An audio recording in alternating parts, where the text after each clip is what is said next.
Morning, Mr. LaBeouf. Good morning, Tiana. Congratulations on being voted King of the Mardi Gras Parade. Caught me completely by surprise. For the 5th year in a row. Now, how about I celebrate with... Beignets. I got a fresh batch just waiting for you. We'll keep them coming till I pass out. Okay, that looks amazing. I need to try those beignets. But I don't even know what a real beignet tastes like. Ooh, I have an idea.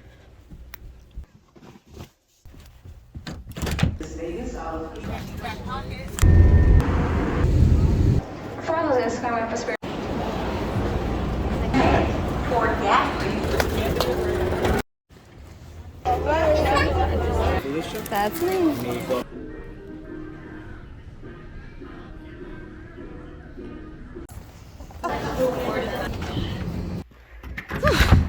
Okay, now I think I'm ready to make Tiana's beignets. Start by combining warmed evaporated milk with yeast and sugar, and then let the yeast activate for about 10 minutes.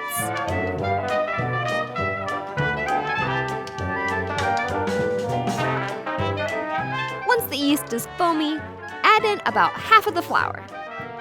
We'll want to use the paddle attachment on our mixer for the first part of making the dough. Next, add in eggs, melted butter, sea salt, vanilla extract, and a pinch of nutmeg.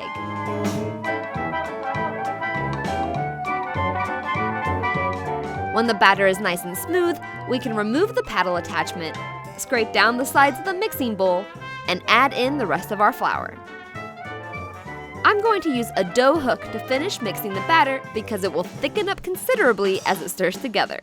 We're looking for a thick and sticky dough to make our beignets.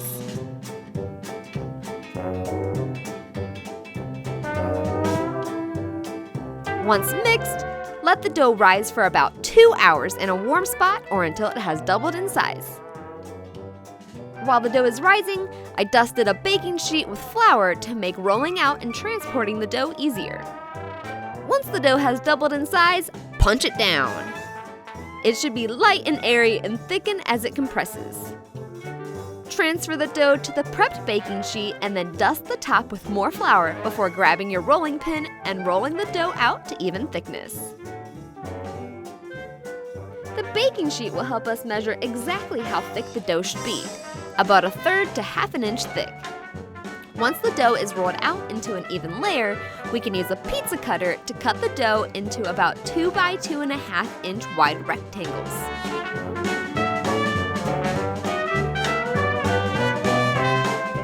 Working quickly in batches, we can then start to fry up our beignets for about 2 to 3 minutes per side, or until they are golden brown and puffed up. After the beignets have been fried, transfer them to a paper towel-lined plate to soak up any excess oil.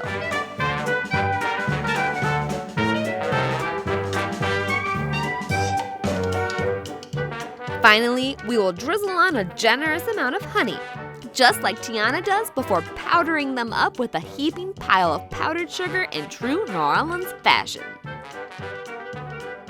These beignets are soft and pillowy and topped with a mess-making amount of powdered sugar.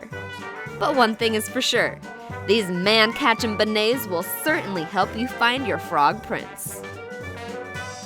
What fictional feast should I make next? Let me know in the comments. If you liked this recipe, don't forget to flip that sub button and ring the dinner bell so you can be notified of my latest recipes and foodie adventures that I post every week. Do you ever get hungry? You can find this recipe with ingredient amounts and step-by-step instructions over on thestarvingchefblog.com. I hope you all enjoyed, and I'll see you on the next episode.